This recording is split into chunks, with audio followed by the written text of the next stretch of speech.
السلام علیکم فرینڈز، کیسے ہیں آپ سب؟ امید کرتی ہوں کہ آپ تمام لوگ خیر و عافیت سے ہوں گے۔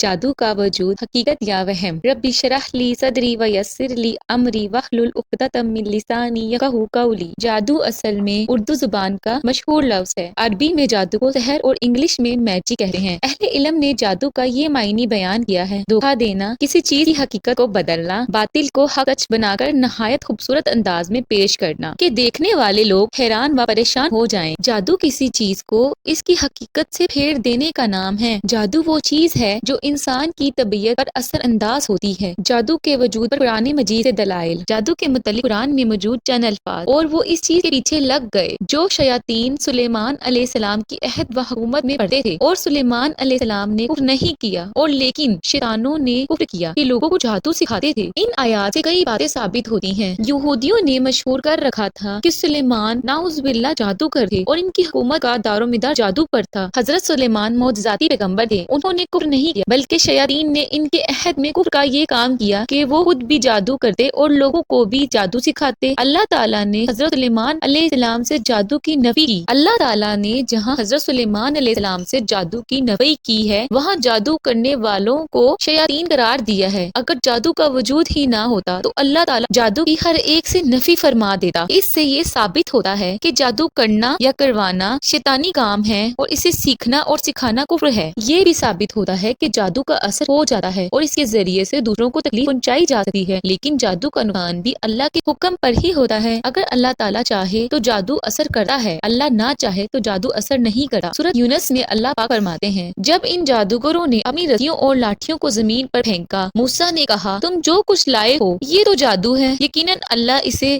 جلد بے اثر کر دے گا۔ بے شک اللہ مفسدوں کا کام درست نہیں کرتا۔ نبی کریم صلی اللہ علیہ وآلہ وسلم نے فرمایا: 7 ہلاک کرنے والے گناہوں سے بچو، ان میں سے ایک جادو کرنا ہے۔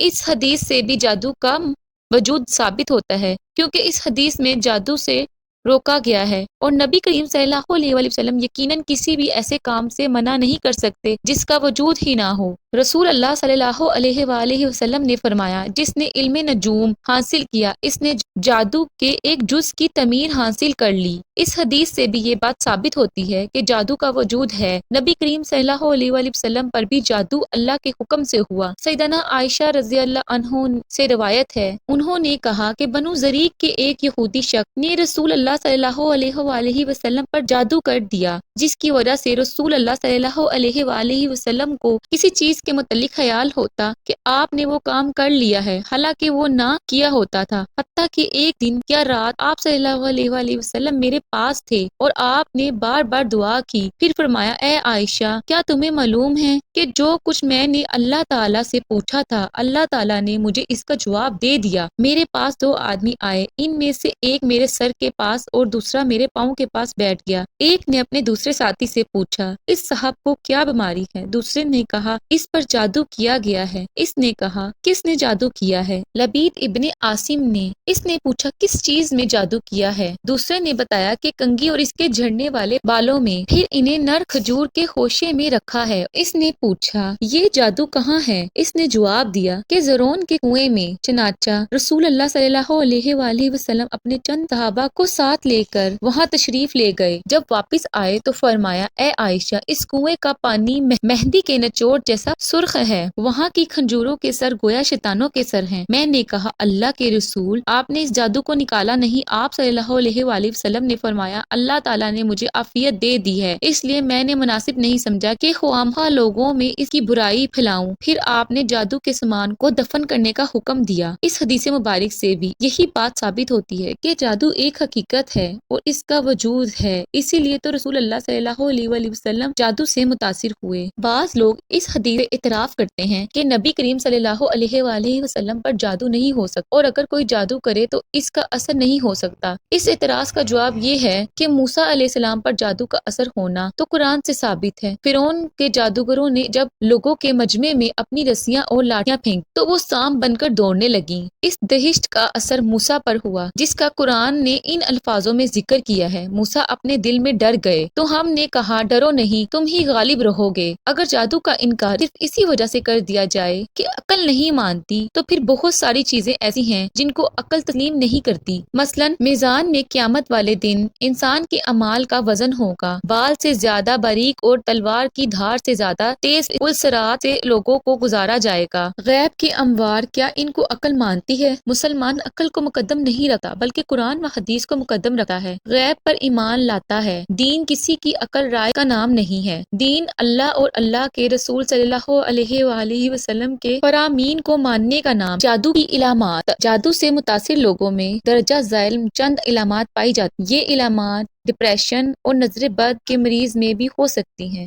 گھر والوں، دوست احباب اور رشتہ داروں سے تمام معاملات درست ہوں مگر اچانک کسی وجہ کے بغیر ہی معاملات خراب ہو جائیں۔ بیوی بچوں اور گھر والوں کے ساتھ محبت و شفقت کا رشتہ بغیر کسی ظاہری سبب اچانک نفرت میں بدل جائے۔ نماز، روزہ، تلاوت قرآن اور دیگر عبادات سے اچانک دل اکتا جائے۔ ہر وقت پریشانی، سستی، تنہائی اور خاموشی کی عادت پیدا ہو جائے۔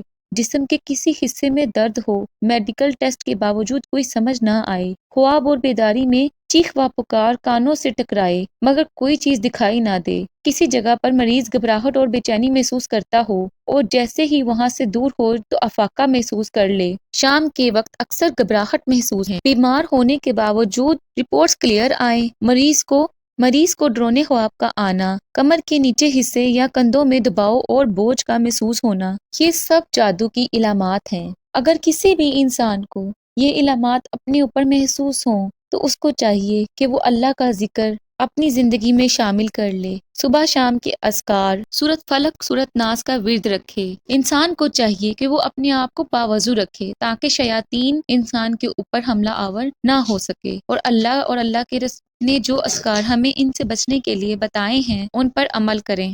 اپنا بہت سارا خیال رکھیے گا، مجھے دعاؤں میں یاد رکھیے گا۔ جلد ہی ملوں گی ایک نئے واقعے کے ساتھ، تب تک آپ چینل کو لائک کیجیے گا، شیئر کیجیے گا اور ویڈیو کو سبسکرائب کیجیے گا۔ اللہ حافظ۔